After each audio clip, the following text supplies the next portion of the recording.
Picture the Central Asian steppe in the year 1280. The grasslands stretch so far in every direction that the sky seems to curve around the edge of the earth. The wind moves through the long grass in slow, rolling waves. A hawk circles overhead, riding the thermals, watching. And then, movement on the horizon. A lone rider, coming fast. As the figure draws closer, the assembled warriors at the camp begin to exchange glances. Something about this rider is different. The posture is too upright, the approach too direct, too fearless. The rider pulls up hard, the horse throwing dust across the gathered men, and for a long moment, no one speaks. Because the rider is a woman. Not a messenger, not a refugee, a warrior, armored, armed, riding the finest horse any of them have ever seen, one of hundreds she has personally won. Her name is Khutulun, daughter of Kaidu Khan, blood of Genghis Khan, princess of the greatest empire the world has ever seen. And she has come to fight. Here is what the men assembled that day do not yet know. She has already defeated over 100 opponents in single combat. Every one of them walked onto the wrestling ground confident they would be the one to finally bring her down. Every single one of them paid for that confidence in horses. 10 horses per man, the price of challenging her and losing. She has accumulated so many horses from defeated suitors that her personal herd now numbers in the thousands. She has never lost, not once. By the time her story reaches its end, Khutulun will have commanded armies of 40,000 soldiers, reshaped the political landscape of Central Asia, and become so legendarily formidable that her story will travel westward through the centuries, transform across languages and cultures, and eventually become one of the most performed operas in the history of the world. A story that millions of people watch to this day without ever knowing it began with a real woman on this steppe, in this moment, refusing to be what the world expected her to be. This is her story, and the history books have kept it from you long enough. To understand Khutulun, you first have to understand the world she was born into, because it shapes everything she becomes. The year is approximately 1260. Across the vast grasslands of Central Asia, the Mongol Empire sprawls from the shores of the Pacific Ocean to the doorstep of Europe. It is the single largest contiguous land empire in the history of human civilization. Nothing before it or since has come close. At its peak, the Mongol Empire controls roughly a quarter of the world's total land area and governs over 100 million people. It was built in a single generation by one man, Temujin, who took the title Genghis Khan, universal ruler, and proceeded to make that title literal. By 1260, Genghis Khan has been dead for 30 years. His empire has fractured, as empires do, into competing successor states called khanates, each with its own branch of his bloodline, each with its own ambitions, each wary of the others. The political landscape is volatile. Alliances shift constantly. War is always either ending or beginning. And into this world of power, fracture, and conquest, a girl is born. Her name is Khutulun. In Mongolian, it means bright moon. Her father is Kaidu Khan, a direct grandson of Ogedei Khan, who was himself the third son of Genghis Khan. Kaidu is one of the most powerful rulers in Central Asia, locked in a long and bitter rivalry with his cousin Kublai Khan, who claims the title of Great Khan of all Mongols and rules from his court in China. Their conflict is political, military, and deeply personal. It defines the age. Khutulun is born into this conflict as a princess of the Golden family, the direct bloodline of Genghis Khan. She has 14 brothers, 14 princes who, by every tradition and expectation of the time, will inherit power, command armies, make alliances, and carry the family legacy forward. She, as a daughter, is expected to do something else entirely. Marry strategically, cement a political alliance, and fade gracefully into the background of history. This is what every princess does. Khutulun will not be doing that. Kaidu Khan is, by the standards of his time and culture, an unusual father. Where most Mongol nobles of his standing would have separated their daughters from the serious business of warrior training, allowing them to ride and shoot in a general sense, as all Mongol children did, but steering them firmly toward the domestic and diplomatic roles expected of noble women, Kaidu does something different. He trains Khutulun alongside her brothers, not as a gesture, not as an indulgence, as a warrior. The training regimen of Mongol elite warriors is punishing in ways that are difficult to convey. Mongol children learn to ride horses before they can run properly. They are placed on horseback as toddlers and expected to balance, to grip, to move with the animal. By the time a Mongol child is 5 or 6 years old, they can ride. By 10, they can ride hard across rough terrain at full gallop. By their early teens, they are expected to shoot arrows from horseback with accuracy while riding at speed, a skill that requires years of muscle memory, core strength, and an almost supernatural coordination between rider and horse. Khutulun trains in all of it: riding, archery, wrestling, horsemanship, the tactics of steppe warfare. She trains with her brothers, then with her brothers' tutors, then with the elite warriors of Kaidu's personal guard, and she is exceptional. By 10, she rides harder than boys twice her age. By 12, she's throwing grown men in wrestling practice. By 15, she's training alongside Kaidu's best fighters, seasoned veterans who have ridden in real campaigns, who have killed in real battles. And she is winning. There's a scene that historians believe is essentially true, preserved in the oral tradition: a training ground outside Kaidu's main camp, dozens of warriors at practice, and in the center, a teenage girl picking up a grown soldier and putting him in the dirt with a technique so clean that the watching men fall quiet before the applause begins. Her brothers watch her with a complicated emotion. They are proud of her, she is their blood, their sister, but they are also, some of them, beginning to feel something else, something that might be the early edge of fear, because they are starting to understand what Kaidu Khan already knows. Khutulun may be the most gifted warrior his household has ever produced, including his sons. By the time Khutulun reaches adulthood, her reputation has spread across the steppe like smoke from a great fire.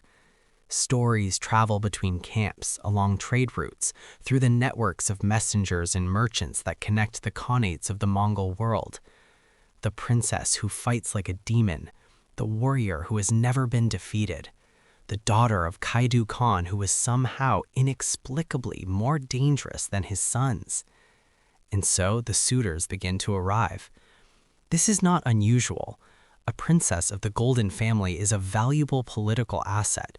Her hand in marriage can secure an alliance, end a conflict, bind two powerful families together in mutual obligation. Princes arrive from neighboring khanates. Generals offer their credentials. Wealthy and powerful men of every description present themselves at Kaidu's court with their best horses, their finest gifts, and their carefully constructed cases for why they would make a suitable husband for the daughter of Kaidu Khan. Khutulun refuses every one of them. Her father presses her. The political pressures are real. He needs allies, and his daughter's marriage is a tool he cannot afford to leave unused. You must marry, he tells her. You're a princess of the Golden family. It is expected. And Khutulun makes a proposal. It is the kind of proposal that once made cannot be unmade, the kind that travels across an empire in a matter of weeks, the kind that gets remembered for 700 years. I will marry, she says, but only the man who can defeat me in wrestling. Any man who wishes to compete for my hand must wager 10 horses. If he wins, he gets me. If I win, I get the horses. The court goes quiet. Think about what she has done here. She has not simply refused to marry on command.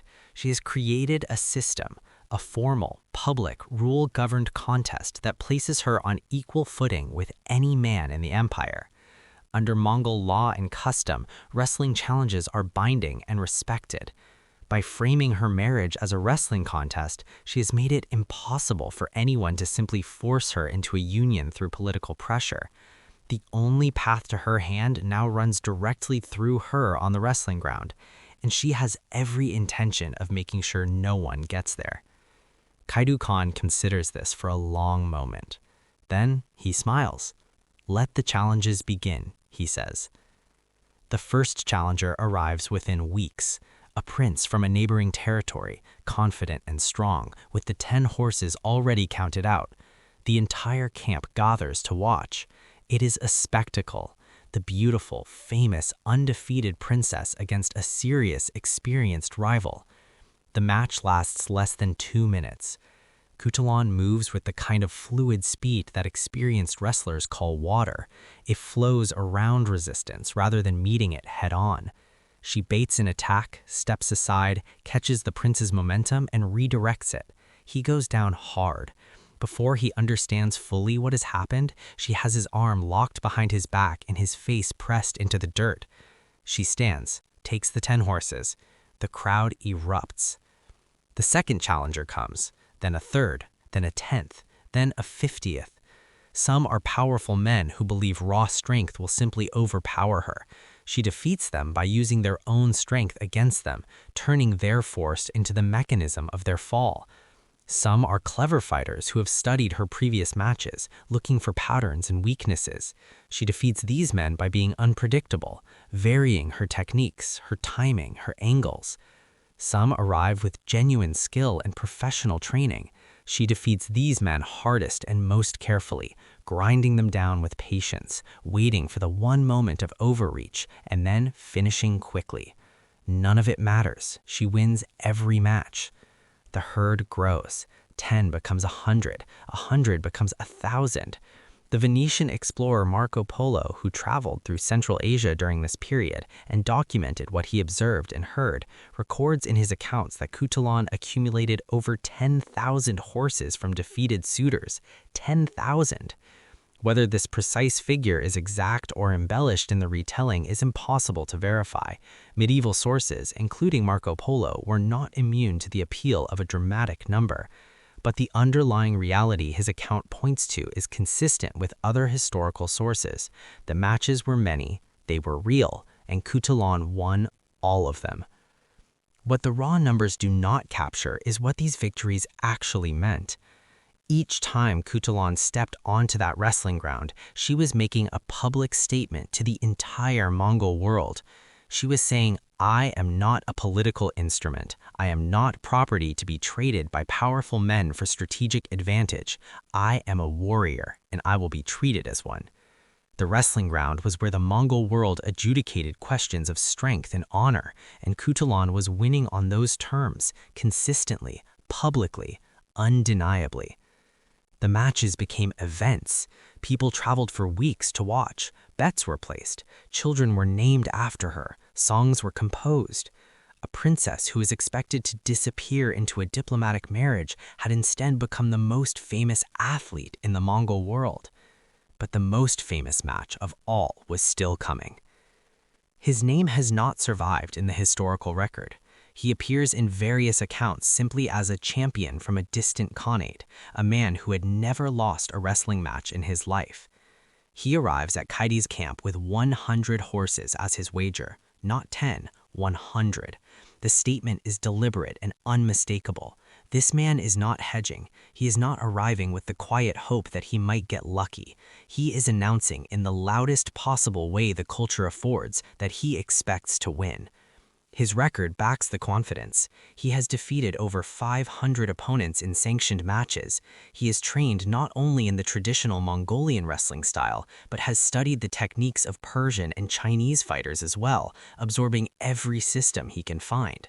He is physically formidable, tall for a Mongol, broad-shouldered, with the kind of developed functional strength that comes from years of genuine athletic training rather than performance. He arrives with a full retinue. Servants, guards, banners displaying his victories. He makes his arrival a spectacle, ensuring that everyone in the camp understands the magnitude of what is about to happen. The camp has seen many challengers. It has never seen one like this. Word spreads quickly. This is different. People begin to say, quietly at first, and then more openly, that this might be the match where it finally ends. Even experienced observers who have watched Khutulun dismantle skilled opponents with apparent ease are uncertain. This man is a professional. He is prepared. He has studied her. Even Kaidu is concerned. He speaks privately with his daughter before the match. "You do not have to accept this challenge," he tells her. "This man is different from the others. He is a professional wrestler, trained from childhood with real gifts. There is no shame in refusing."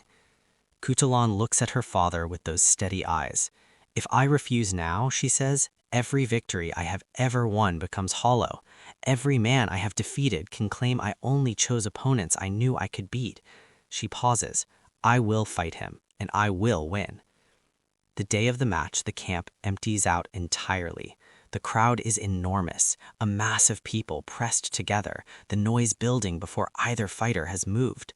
The challenger enters first and performs the traditional eagle dance, the ritual movements that open every Mongol wrestling match. He is precise and controlled. There is no wasted motion, no showmanship. He is a craftsman, not a performer. Khutulun enters to a roar from the crowd. What follows is the longest, hardest match of her life. The challenger has done his preparation. He does not give her the overcommitted attacks that less experienced opponents offer, the mistakes she is so good at punishing. He is patient. He tests her with probing movements, reads her reactions, builds a map of her tendencies. He is strong enough that she cannot simply redirect his force the way she does with others. When she grabs, he resists. When she moves, he adjusts. The match stretches on. Minutes pass. The crowd, accustomed to Khutulun's quick victories, grows tense. This is taking too long. Something is different. And then it happens. The challenger, deep into the match, working hard and beginning to fatigue, makes a single error, a subtle overreach. His weight shifted a fraction too far forward in an attempt to establish a dominant grip. It is small. Against a lesser opponent, it would not matter. Khutulun sees it immediately. She moves before he can correct. She steps into his space, catches his momentum, torques her hips, and throws him. He hits the ground with the full weight of his body behind the impact. The crowd erupts. Khutulun stands. She is breathing harder than anyone has ever seen her breathe after a match. She takes the 100 horses. She has won. But this match is different from all the others in one important way.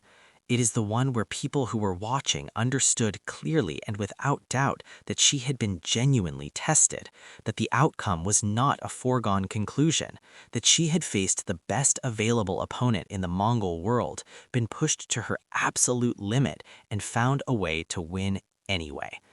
That is not just an athletic achievement. That is a statement about character. It would be easy to remember Khutulun only as a wrestler, as a woman who built a legend through athletic contests and the sheer accumulation of defeated suitors and their horses. But the wrestling matches, as dramatic as they are, represent only one dimension of who she was. Khutulun was a cavalry commander. She fought in real battles, alongside real armies, against real enemies. She rode with her father, Kaidu Khan, on campaigns across Central Asia. Historical sources, including the account of Marco Polo and later Persian chroniclers, describe her riding into battle at Kaidu's side, and not as a symbolic presence or a morale-boosting figurehead, but as an active combatant. She is described swooping into enemy formations at full gallop, seizing enemy soldiers with her bare hands and pulling them from their horses before riding back to her own lines. This is not metaphor. This is a specific battlefield tactic, a form of combat capture that requires exceptional horsemanship, physical strength, and an almost reckless disregard for personal safety. It puts the person doing it in direct, close contact with armed enemies in the middle of a battle. It is exactly the kind of act that builds a warrior reputation and a military culture. Kaidu Khan eventually entrusts his daughter with a formal military command. The exact figures are difficult to verify with precision across sources that are now 7 centuries old, but multiple accounts suggest she commanded forces of significant scale, in the range of tens of thousands of soldiers at the height of her authority. Think about what that means. In the 13th century, military command at that scale was one of the highest expressions of power and trust available in the Mongol world.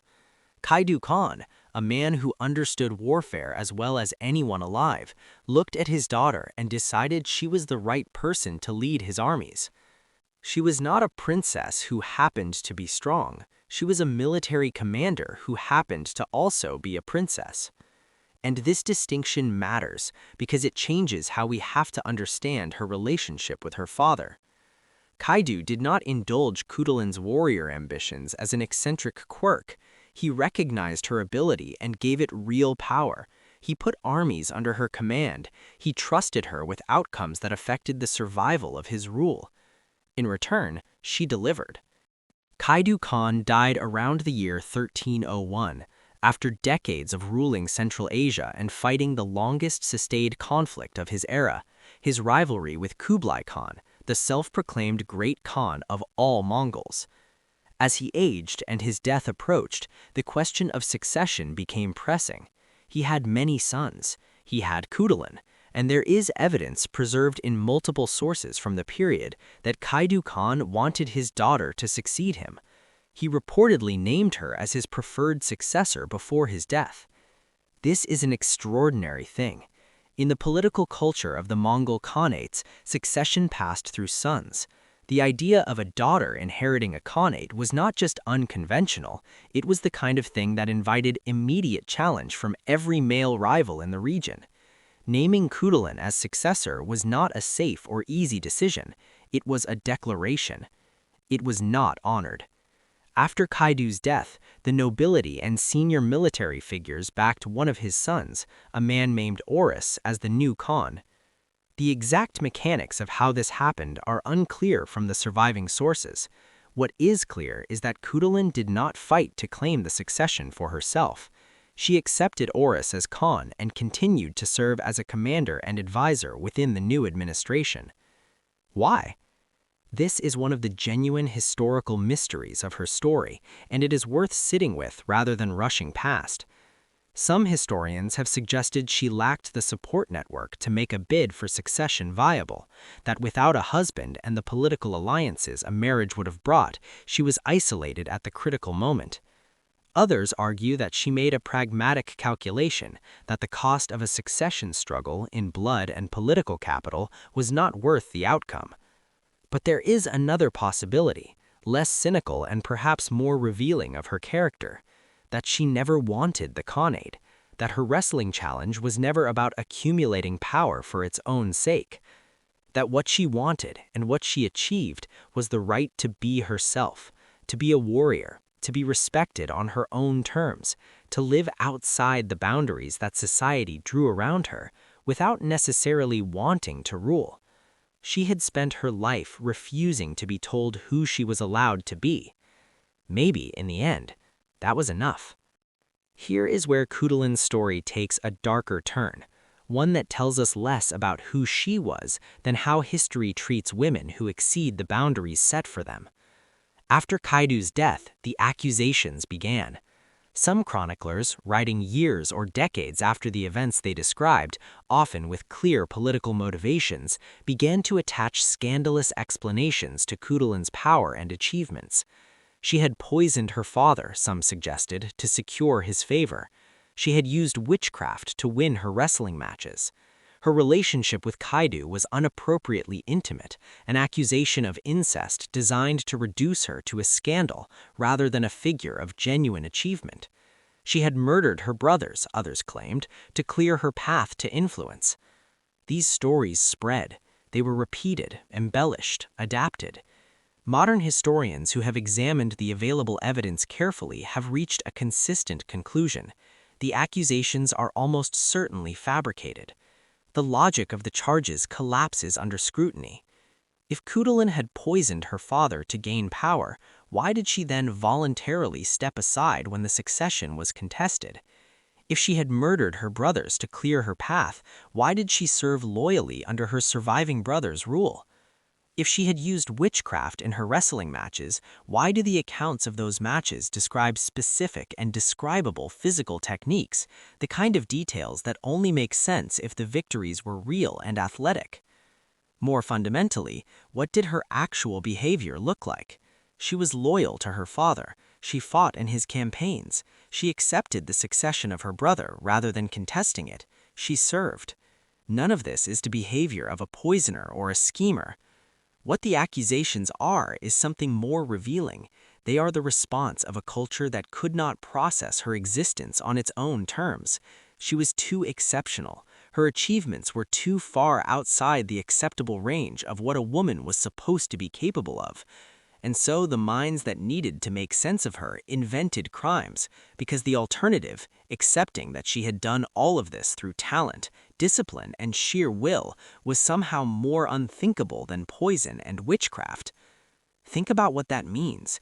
They could accept that she was a murderer more easily than they could accept that she was simply extraordinary. That tells you everything about the world she was navigating and everything about why her story matters. Here is the part of Khutulun's story that most people find the most surprising. Her legend did not die with her. It traveled. As the centuries passed, stories of the Central Asian princess who challenged men to contests and remained undefeated moved westward along trade routes, passed through Persian literary culture, entered European awareness, and began to transform, gaining new details, losing others, shifting in setting and cultural context while preserving the essential core, a powerful, unconquerable woman who refuses to submit to any man's authority. In the 18th century, an Italian playwright named Carlo Gozzi wrote a theatrical work called Turandot. The setting had shifted to China.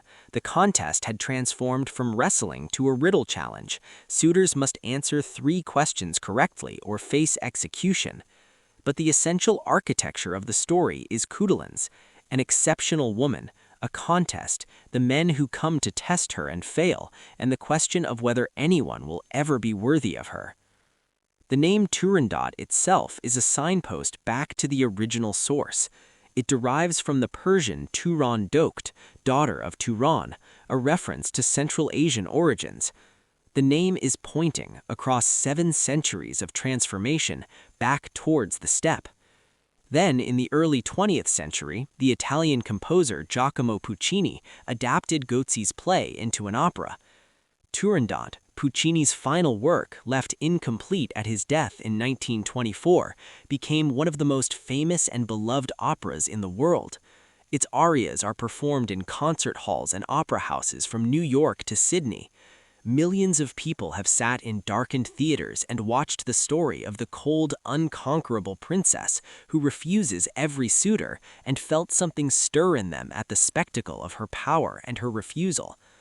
Almost none of them know that they are watching a story that began with a real woman. A real woman on the Central Asian steppe in the 13th century, standing over a fallen opponent in the dust, claiming her 10 horses, and refusing to be anything other than exactly what she was. Khutulun never read Gozzi. She never heard Puccini's music. She never knew that her life would become the skeleton on which one of the great works of Western classical music would eventually be built. But every night Turandot is performed somewhere in the world, every time that soaring aria rises into the rafters of a concert hall, her story is being told. She is still undefeated. Khutulun died sometime in the early 14th century. The exact date is not recorded in the surviving sources. The circumstances are unknown. The location of her grave has never been identified. What remains is her legacy, and it is larger than most histories have acknowledged.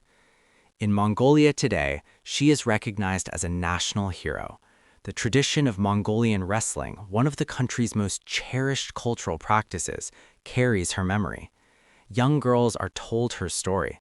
Contemporary Mongolian historians have worked to restore her to her proper place in the history of the empire, not as a footnote in her father's biography, but as a significant military and political figure in her own right. Western scholarship has been slower, but it is catching up. Historians of the Mongol Empire who once treated her as a curiosity, an interesting but peripheral detail, have increasingly recognized that she represents something important about the actual possibilities available to women in certain corners of the medieval world. The image of the Middle Ages as a uniformly restrictive environment for women is a simplification that Khutulun's existence complicates in useful ways. But the deeper significance of her story is not primarily historical, it is personal. Khutulun never asked permission. She did not petition her father to be included in warrior training, she trained. She did not request the right to refuse marriage on her own terms, she refused, and then she created a system that made her refusal impossible to override. She did not ask whether she was allowed to command armies, she commanded. She operated from a principle so simple it is almost invisible. She was going to be the person she was capable of being, and she was going to keep being that person regardless of what the world expected. She did this in the 13th century, without modern language for gender equality, without contemporary frameworks for thinking about these questions, without the benefit of any cultural tradition that told her what she was attempting was legitimate or possible. She simply did it, because she could, because she refused to accept that she couldn't. And in doing so, she proved something that still needs proving in almost every generation: that heroism has no gender, that strength comes in forms that institutions and traditions fail to recognize, that one person refusing to accept the world's definition of their limitations can change what everyone around them believes is possible. The Mongols had a word for warriors of exceptional courage and skill: Batar, hero. Khutulun earned it. Centuries after her death, Mongol grandmothers still tell stories to their granddaughters, stories of a princess stronger than any man, a warrior who rode like thunder across the steppe, a woman who refused every single day of her life to be less than she was capable of being. They end these stories with a phrase: be like Khutulun. Not because they expect you to defeat 100 wrestlers or command 40,000 soldiers, but because the thing Khutulun did, the essential, radical, necessary thing, was simply this: she looked at the world's idea of who she was allowed to be, and she set it aside. She was a wrestler who never lost, a soldier who fought in real battles, a commander who led real armies, a princess who chose her own path, every day, without apology, without compromise, without asking anyone's permission. History tried to erase her with silence and then with slander. Neither worked. She was too exceptional to disappear entirely. She is still here. Her story is still being told. That is what it looks like when one person refuses to be forgotten. Khutulun, bright moon, the warrior who never lost. This has been Hidden History Vault. History runs deeper. If her story moved you, hit the like button. It helps more people find the history that was kept from them. Subscribe and turn on notifications. Every week we go deeper into the forgotten corners of the past, looking for the people who shaped the world and were written out of the record. And drop a comment. What surprised you most about Khutulun? Was it the wrestling challenge, the military command, the connection to Turandot, or something else? Tell me. Your response shapes where we go next. History isn't just the past. It's a door, and every story we recover opens it wider. I'll see you in the next episode.